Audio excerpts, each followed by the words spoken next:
really cool trick how to fix a wonky door. This gap here is rather large. You wax and no wax. Space now here has increased. Done it again. What's up, all you cool cats and kittens? It's your boy Steve from Refresh here with some quarantine content. This one comes courtesy of our friend Carpentry by Mar. A lot of you guys will know him on Instagram. I say friend, we've never actually met or spoken, but he showed us a really cool trick how to fix a wonky door, and I've been wanting to do this forever and I haven't had the right chance, and then I realized I have one in my very own condo.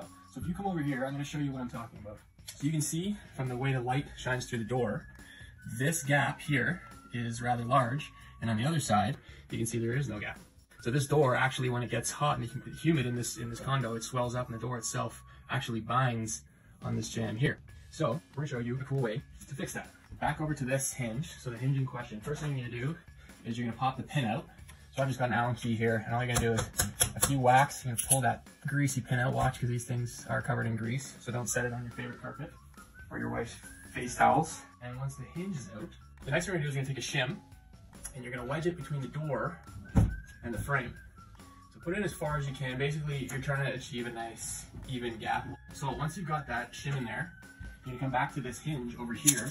And now if you can see, the hinge is out of alignment. So what we're going to do is we're going to take the bottom, the middle, and the top hinge that's on the frame side, and we're going to bend those so that they line up with the new door hinge replacements.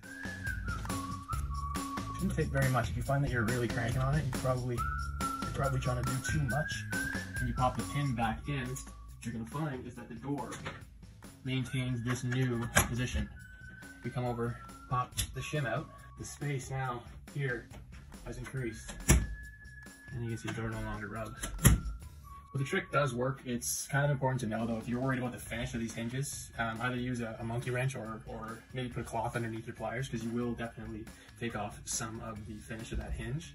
And you might find that you have to wrench a little harder than you'd expect, but the trick, in theory, it does work, and the door no longer rubs. So thanks, Mar. You've done it again. Nice even gap all the way.